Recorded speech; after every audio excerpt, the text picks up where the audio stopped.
Children, today I explain the concept of the trigonometry in the class 11.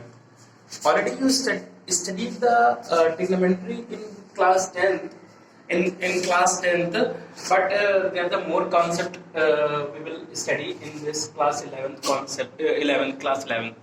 See, the first topic in the class 11th is angle. Children, what is an angle? अगर मैं तुमसे पूछूं कि angle किसे कहते हैं तो तुम सिर्फ एक जवाब दोगे कि जब दो रेज कहीं पर मिलते हैं तो उनके बीच में एक एंगल बनता है. When the two rays meet, then it will be an angle. But it is not a definition of an angle. What is the angle? मेरा बेटा, if any ray, suppose is any ray, it is any ray OA.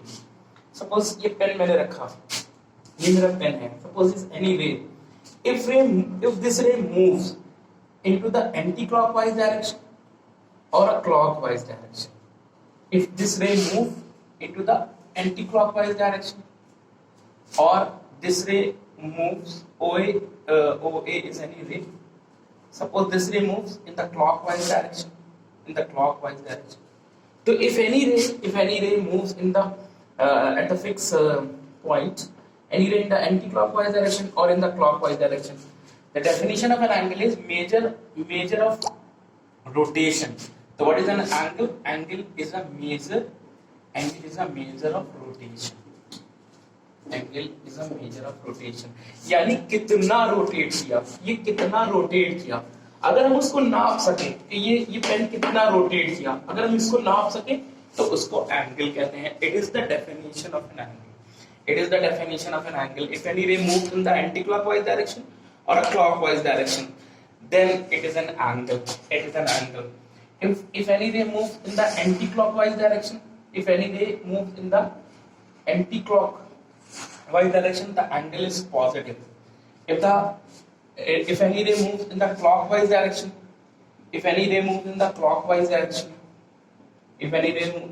angle will be negative. तो angle positive भी होते हैं और angle negative भी होते हैं. एंगल पॉजिटिव भी होते हैं और एंगल निगेटिव भी होते हैं. एंगल दोनों प्रकार के होते हैं. अब एक प्रश्न ये होता है कि हम इसको नापे कैसे. मेजरमेंट, तो तुमने फिजिक्स में एक चैप्टर पढ़ा होगा मेजरमेंट चैप्टर में यूनिट. तो what is the unit of an angle. अगर हम उसको नापे तो उसकी यूनिट क्या होगी बेटा. There are two units.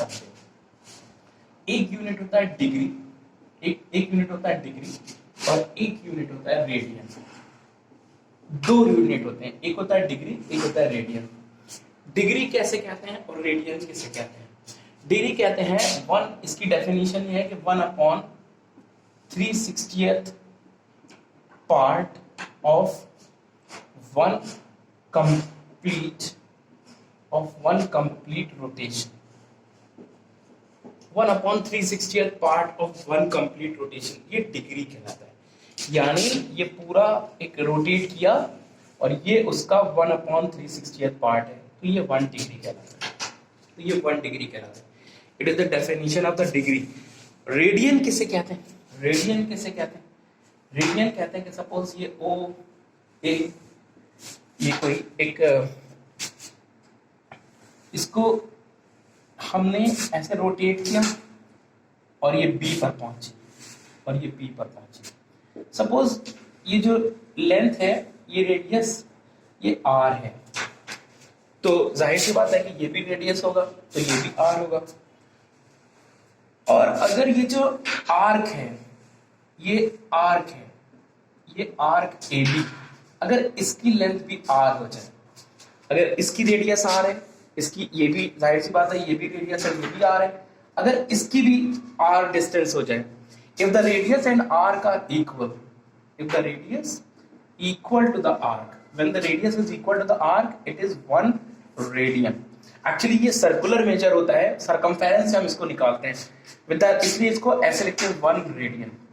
ये 1 रेडियन कहलाता है. इसको हम ऐसे भी लिखते हैं 1 रेडियन भी कह सकते हैं. कभी किसी बुक में ऐसे भी लिखा जाता है. सी का मतलब होता है क्योंकि सरकमफेरेंस, क्योंकि ये सर्किल का सरकमफेरेंस है, तो उसके वजह से हम इसको निकाल रहे हैं, इसलिए इसको सी भी लगाते हैं. तो ये 1 रेडियन कहलाता है. तो जब एक रेडियन किसके इक्वल होता है, जब आर्क और रेडियस बराबर. अगर आर्क और रेडियस बराबर है तो वो एंगल 1 रेडियन के बराबर होता है, वो 1 रेडियन के बराबर होता है, ठीक है ना। तो ये पूरा कितना है 1 रेडियन, तो ये कितना है r। अब सपोज हमने एक सर्किल लिया, और इसका 1 यूनिट लिया, इसका रेडियस मैंने 1 यूनिट लिया, इसका रेडियस मैंने 1 यूनिट लिया, तो ये भी सपोज 1 है और ये भी 1 है, तो ये वाला हो गया 1 रेडियन, तो ये वाला हमारा हो गया 1 रेडियन। अच्छा, ये पूरा डिग्री ये कितने कितने डिग्री के इक्वल होगा, तो जो 1 कंप्लीट रोटेशन है, वो किसके इक्वल होगा, वो 360 डिग्री के इक्वल होगा। जो 1 कंप्लीट रोटेशन है वो 360 डिग्री के इक्वल होगा। तो ये आर्क किसके इक्वल होगा, ये आर्क देखो। अच्छा, अगर ये एक बात और सुन लो, जैसे ये एंगल है, मान लो ये एंगल 30 डिग्री का है, तो ये एंगल भी 30 डिग्री का है, ये एंगल भी 30 डिग्री का है, ये एंगल भी 30 डिग्री का है, ये एंगल, तो ये भी एंगल 30 डिग्री का है। तो चाहे ये एंगल है, ये ले, सारे के सारे बराबर हैं। तो जो अगर ये 1 रेडियन है तो ये भी 1 रेडियन है, अगर ये 30 डिग्री है तो ये भी 30 डिग्री है, तो ये पूरा कंप्लीट 360 डिग्री, तो ये भी पूरा 360 डिग्री होगा। और ये इसकी लेंथ, ये है सरकमफेरेंस और इसकी रेडियस है, तो सरकमफेरेंस निकालने का फॉर्मूला होता है 2 पाई r, और यहाँ पे रेडियस मैंने 1 ले रखा है, तो ये 2 पाई इंटू 1, तो 360 डिग्री का एंगल 2 पाई रेडियन के इक्वल होगा। तो 2 से काटें तो पाई रेडियन जो होता है वो 180 डिग्री के इक्वल होता है। जो पाई रेडियन होता है वो 180 डिग्री के इक्वल होता है। जो पाई रेडियन होता है, याद रखना, क्योंकि रेडियस से इसमें कोई फर्क नहीं पड़ता है, कोई भी रेडियस हम लोग ले लें, एंगल तो हमेशा वही रहेगा ना, ये रेडियस कोई भी ले लें, तो रेडियस से कोई भी फर्क नहीं पड़ता है।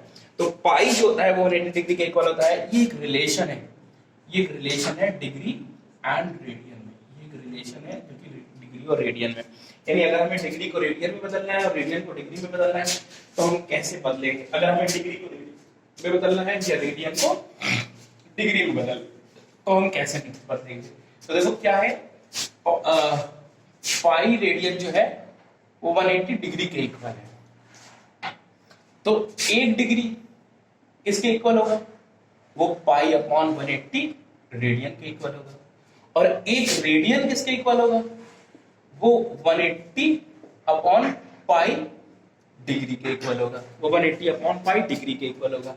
These two are very important. Suppose अगर तुमसे कहा जाए 30 डिग्री है को रेडियन में बदलिए, तो 1 डिग्री जो है वो पाई अपॉन 180 रेडियन के इक्वल है, तो 30 डिग्री जो है वो पाई अपॉन 180 इंटू 30, तो 36 180, तो वो पाई अपॉन 6 रेडियन के इक्वल है।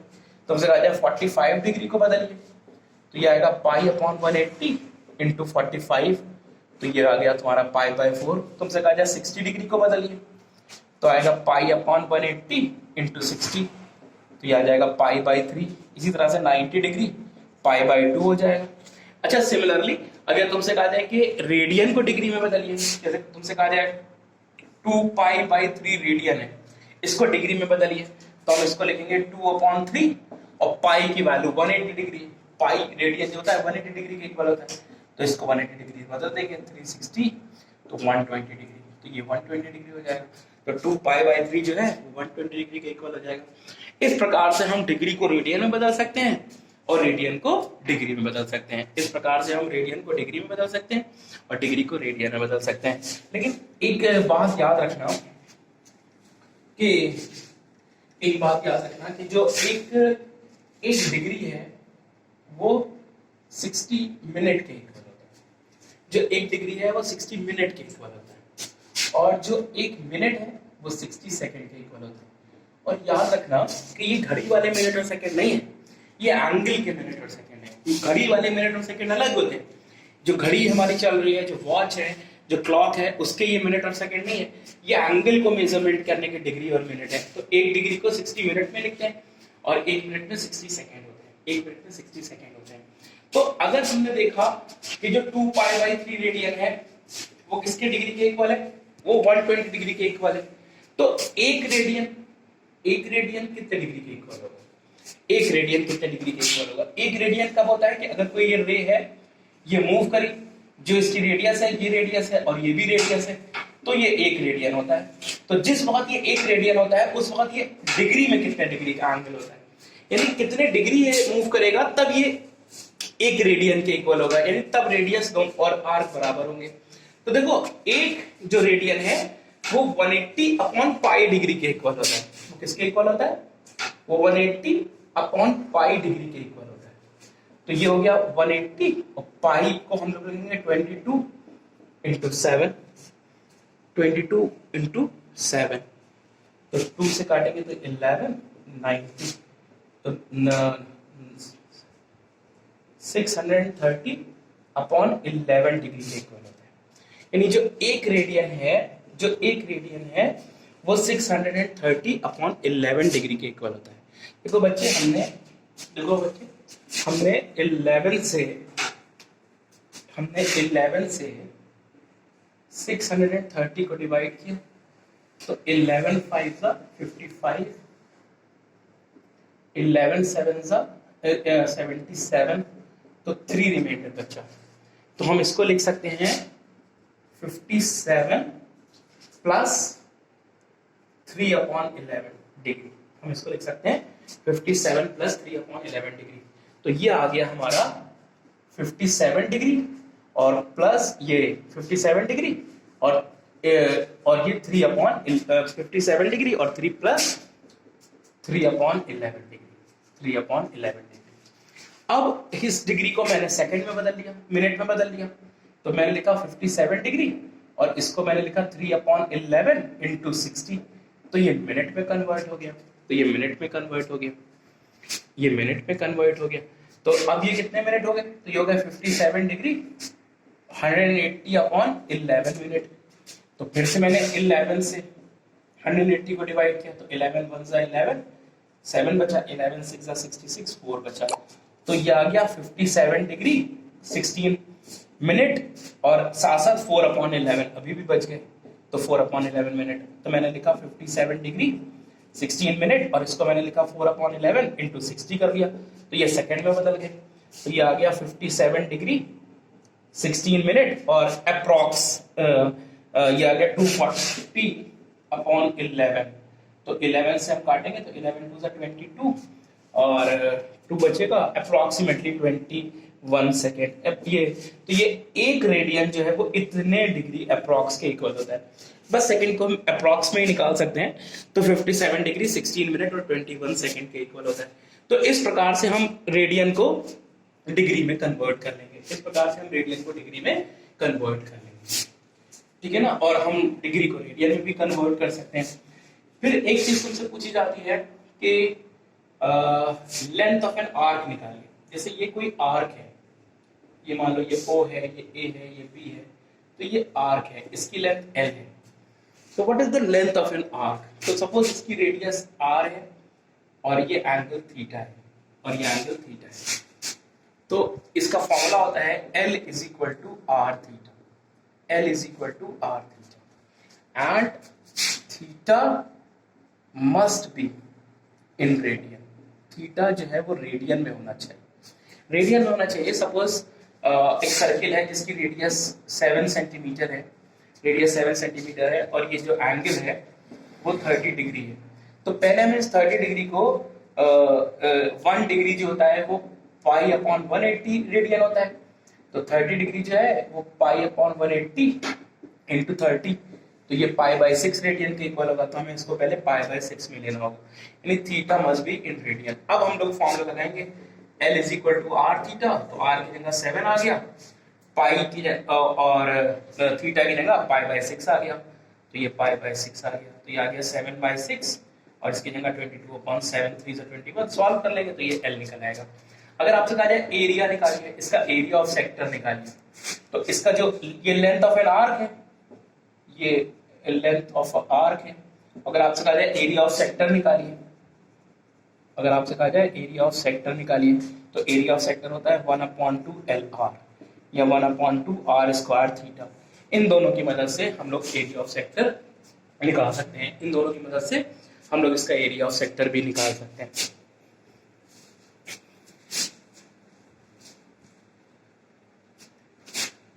ठीक है ना। उसके बाद जैसे मान लो ये 4 क्वाड्रेंट है, ये सपोज ये 0 डिग्री हुआ, अब ये रे चली, ये यहाँ पर पहुंची, तो ये 90 डिग्री हुआ। 90 डिग्री का मतलब π/2 हो गया, तो ये फर्स्ट क्वाड्रेंट कहलाता है।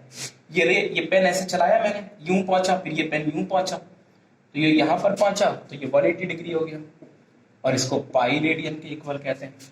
फिर ये पेन रुका नहीं, फिर यूं चलाया, फिर ये पेन यूं आ गया, तो ये यूं आ गया, तो ये पूरा इतना टर्न किया, तो ये 270 डिग्री हो गया, ये 270 डिग्री हो गया, तो ये 3π/2 हो गया, 1π/2, 2π/2, 3π/2। फिर ये वापस एक कंप्लीट रोटेशन इस पेन ने ऐसे करके, जैसे पंखा चलता है ऊपर, तो एक पर है सपोज ये, तो ये कंटिन्यूअसली पर नाच रहा है, तो ये सर्कुलर ऐसे नाचता रहता है, तो ये रुकता थोड़ी ना है, ये तो चलता रहता है। ये वहां पर कंप्लीट आ गया, तो ये 360 डिग्री आ गया, तो ये 2π के इक्वल आ गया। तो ये एंगल तो अभी रुक के खड़ा होना, ये तो रे, अगर ये रे नाच रही है, ये ऐसे चल रही है, तो कंटिन्यूअसली एक एंगल बनाती चली जा रही है। तुम्हारे घर में पंखा चल रहा है, तो कंटिन्यूअसली वो पंखा नाच रहा है। अगर वो पंखा नाच रहा है, तो वो लगातार एक एंगल बनाता चला जा रहा है। तो ये तो इनफाइनाइटली एंगल भी बन सकते हैं। अब जैसे तुमसे कहा जाए कि ये एक एंगल है 750 डिग्री का, तो तुमसे पूछा जाए कि बताइए ये एंगल किस क्वाड्रेंट में लाई कर रहा है, ये एंगल किस क्वाड्रेंट में लाई कर रहा है। तो देखो ये पॉजिटिव एंगल है, ये क्योंकि पॉजिटिव एंगल है, तो ये एंटी क्लॉकवाइज मूवमेंट करेगा। तो ये एक इसने मूवमेंट किया, तो ये 360 डिग्री का एंगल बनाया। फिर एक बार और मूवमेंट किया, एक बार और मूवमेंट किया, तो 360 इंटू प्लस 360 720 हो गया। तो ये 2 टाइम 360 चला, तो ये 720 हो गया। अभी भी 30 और बचा, तो 30 तक यहाँ पे रुक गया।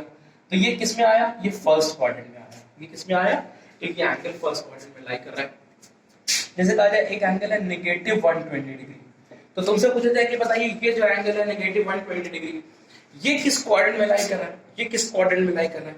तो अगर ये नेगेटिव है, तो अब ये रे जो है, ये जो OA रे है, ये क्लॉकवाइज मूवमेंट करेगी। तो ये हो गया 90 डिग्री और ये हो गया 30 डिग्री, तो ये एंगल बना -120 डिग्री का। तो ये कौन से क्वाड्रेंट में लाई कर रहा है, ये थर्ड क्वाड्रेंट में लाई कर रहा है, ये थर्ड क्वाड्रेंट में लाई कर रहा है। इस तरह से हम ये पता कर सकते हैं कि ये कौन से एंगल किस क्वाड्रेंट में लाई कर रहा है, कौन से एंगल किस क्वाड्रेंट में लाई कर रहे हैं।